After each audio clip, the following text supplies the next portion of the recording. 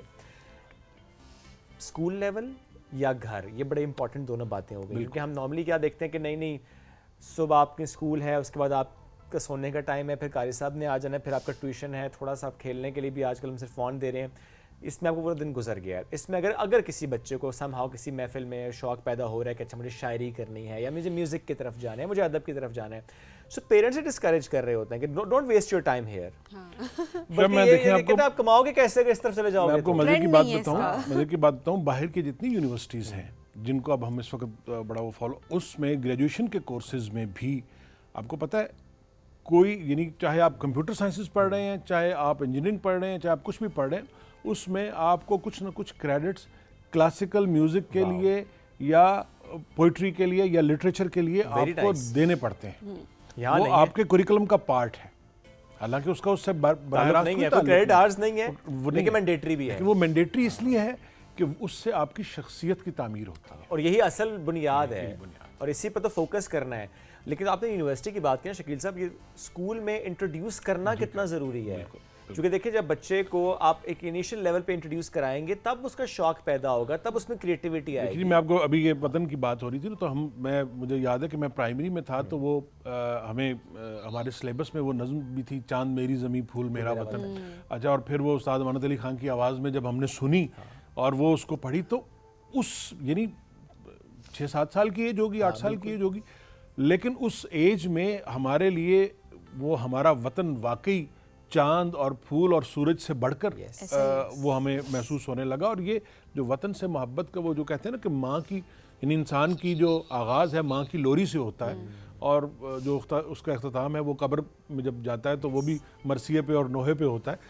تو وہ جو یعنی وہ جو ماں کی لوری سے وہ جو ایک چیز آپ کے اندر پیدا ہوتی ہے نا, اسی سے وطن کی محبت پیدا ہوتی ہے, اسی سے اپنی. وطن کیا ہے؟ وطن جو ہے وہ صرف ایک یہ خطہ زمین نہیں ہے, وہ اس خطہ زمین میں بسنے والے لوگ ہیں, وہ اس خطہ زمین میں جو لوگ آپ ایک دوسرے کے ساتھ بولیاں بول رہے ہیں وہ ہے, وہ جو ایک دوسرے کے ساتھ معاملات کر رہے ہیں وہ ہے, ہمارا جو تہذیب ہے, ہماری جو کلچر ہے وہ ہمارا وطن. یہ ساری چیزیں, اور یہ ساری چیزیں ہمارے, یہ ساری چیزیں مل کے ہمارا وطن. اور ہمارے اندر جو آپ بات کریں نا کہ ہمارے لیے وہ لو چاند میری زمین میرا وطن, یہ ہمارے اندر جذبات ڈالے گئے ہیں. میرے دہقاں یوں ہی ہل چلاتے رہیں, میری مٹی کو سونا بناتے رہیں, اور بے شمار اس طرح کے ترانے اور نظمیں جو وطن سے متعلق تھیں, جو ہمارے بلیف سے متعلق ہیں, جو ہمارے اعتقادات سے متعلق ہیں. اب یہ چیزیں جب شاعری کے ذریعے آپ بچے کو سکھائیں گے تو اسے ساری زندگی نہیں بھولیں گی, وہ اس کے لاشعور کا حصہ بن جائے گی. لیکن آج کا دور تو کچھ ایسا ہو گیا ہے کہ ٹھیک ہے ہمیں دنیا کے ساتھ چلنا ہے, لیکن دنیا بھی دیکھیں وہ اپنی تہذیب نہیں چھوڑتی ہے, اپنی زبان نہیں چھوڑتی. یہ ہم شاید ان چیزوں میں نا ہم کمپلیکس کا بہت شکار ہو چکے ہیں کہ ہم اسکول میں نا فائن لگاتے ہیں بچہ اگر اردو زبان میں بات کر رہا ہے, اردو کی کلاس میں بھی انگریزی میں بات ہو رہی ہوتی ہے, یا الاؤڈ صرف اردو اس ٹائم ہوتی ہے جب اردو کی کلاس چل رہی ہوتی ہے. اور شاعری تو ایسے ہمارے بچے بڑا پراؤڈلی بتا رہے ہوتے ہیں اپنی فیملی میں بیٹھ کے, جی ہمیں تو اردو نہیں آتے, میرے لفظ سمجھ نہیں آیا. پیرنٹس بہت فخر کے ساتھ بتا رہے ہوتے ہیں میرا بچہ وہ اردو میں بہت ویک ہے. سو یہ ہم جس کمپلیکس کا شکار ہو گئے نا, اس نے واقعی بہت سارے جذبات ہمارے بچوں کے اندر سے ختم کر دیے, بلکہ وہ جذبات کبھی ابھر کے ہی سامنے آئے, بچوں کو پتہ ہی نہیں ہے کہ جذبات اس طرح کے ہوتے کیا ہیں. تو یہ جو ہماری تہذیب ہے نا, اور یہ جو ہمارا وطن سے پیار ہے, اور اسپیشلی جو ادب ہے, اس کے ذریعے جو ہم اپنے وطن کا پیار اپنے بچوں کے اندر ڈالتے ہیں نا, یہ بہت ضروری ہے. اور یہ واقعی گھر پہ بہت ضروری ہے کہ پیرنٹس کریں ایسا جس طرح ہمیں بتایا جاتا تھا, نغمے لگائے دیے جاتے تھے, 14 اگست پہ جھنڈیاں آتی تھی, کوئی نیشنل ڈے ہوتا تھا, ہمیں سیلیبریشن کا ہمارے اندر وہ جذبہ ہوتا تھا, وہ دھاگے پہ اسے لگاتے تھے, اور پھر مقابلہ ہوتا تھا کہ سب سے اچھا گھر کس نے سجائے گا. ایگزیکٹلی. سو یہ چیزیں جو ختم ہوتی جا رہی ہیں انہیں ہم نے ریوائیو کرنا ہے, انہیں ہم نے زندہ کرنا ہے, اور جہاں پر زندہ ہر شہر میں اونچے سے اونچا پرچم لگایا جاتا تھا, پورے محلے میں سب سے اونچا پرچم کس کا, یہ کمپٹیشن فنکشن ہوتا تھا. اب تو واقعی اس طرح سے سجاوٹ نہیں ہوتی, لیکن سمین بڑا درست کہا کہ ہمیں خود کرنا ہے ایک نئے انداز میں ہی سے, لیکن ہمیں خود کرنا ہے. At the end of the show sir کوئی شعر یا کوئی بات جب سبین کرنا نے چاہتے ہیں. جیسے وہ ابھی بات کی نا, تو بچوں کو جو پڑھانے والی اور زبان کی, تو میں یہ کہتا ہوں کہ ماہر لسانیات بھی اور ماہر نفسیات یہ کہتے ہیں کہ ایک بچہ جو ہے وہ 4 سے 5 زبانیں بڑے آرام سے سیکھ سکتا ہے, لیکن مادری زبان وہ اسکول میں نہیں سیکھ سکتا. ہمیشہ دوسری زبان وہ اسکول میں سیکھ سکے گا. مادری زبان اسے اپنے گھر سے سیکھنی پڑے گی, اسے گھر سے آئے گی. اگر آپ اسے مادری زبان نہیں سکھائیں گے, وہ اسکول میں مادری زبان نہیں سیکھ سکتا. اسکول میں وہ فرینچ سیکھ سکتا ہے, اسکول میں وہ انگریزی سیکھ سکتا ہے, اسکول میں وہ جرمن سیکھ سکتا ہے, کوئی بھی زبان سیکھ سکتا ہے. مثلا ہم نے 6ٹھی جماعت میں جا کے ABC سیکھی ہے. صحیح. اس زمانے میں تو پہلی 5 جماعتیں جو ہیں اس میں کوئی کسی دوسری زبان کا تصور ہی نہیں ہوتا تھا. وہ اردو پڑھاتے تھے اور ہماری جو اپنی پنجابی میں کمیونیکیشن ہوتی تھی. صحیح. 6ٹھی سے ABC سیکھنی ہم نے 6ٹھی سے شروع کی تھی, اور الحمدللہ اب لیکن مسئلہ کیا ہے, یہ جو ابھی سمین نے بات کی کہ ہم اس بات پہ فخر کرتے ہیں کہ ہمارے بچے کو اردو نہیں آتی. یہ مسئلہ اصل گھر کے اندر, بلکہ آپ اسے پنجابی ہیں تو اسے پنجابی سکھائیں, آپ سندھی ہیں مادری زبان سندھی تو اسے سندھی سکھائیں, آپ بلوچی ہیں تو اسے بچے کو بلوچی میں بات کرنی آنی چاہیے, براوی ہیں تو براوی میں آنی چاہیے, کشمیری ہیں تو کشمیری میں آنی چاہیے. جو اس کی نیٹو لینگویج ہے وہ اسے آنی چاہیے, اور اسکول میں اسے جو ہماری قومی, جس کو ہم نے قومی زبان, سے تو ساری قومی زبانیں ہیں, لیکن یہ چونکہ رابطے کی قومی زبان اردو ہے جو کہ پورے پاکستان میں, بلکہ پورے پاکستان کیا یہ پورے بر صغیر میں بولی جاتی ہے. بالکل ایسے ہی. یہ اس وقت تقریباً دنیا کی اگر 6 یا 6.5 ارب آبادی ہے, تو اس میں کم از کم 1.5 سے 2 ارب لوگ جو ہیں وہ اس زبان میں کمیونیکیٹ کرتے ہیں. بالکل. وہ رسم الخط مختلف ہو سکتا ہے, لیکن وہ بولنے چالنے کی اور رابطے کی زبان اردو ہی ہے. تو اس لیے وہ یہ اسکولوں میں بھی سیکھ سکتے ہیں اور اپنی مادری زبان بھی سیکھیں. اس کے علاوہ پھر جو ہمارا نظام تعلیم ہے وہ اس میں وہ بچے سیکھتے, تو بچے کی کیپیسٹی ہوتی ہے کہ وہ سیکھ سکتا ہے, بلکہ بچے کی ہی کیپیسٹی ہوتی ہے. لیکن بچے کو جب آپ صرف ایک زبان تک محدود کر دیں گے تو آپ نے اس کی ذہنی صلاحیت کو محدود کر دیا. بالکل صحیح بات. اور یہ بھی کہا جاتا ہے کہ جتنی زیادہ جتنی زیادہ زبانیں بچہ سیکھتا ہے, اتنا اس کے سوچنے کا انداز بدلتا ہے, اتنا اس کا ذہن زیادہ وسیع ہوتا ہے, اتنا اس کا وہ زیادہ چیزیں سیکھ سکتا ہے. بالکل ایسے ہے.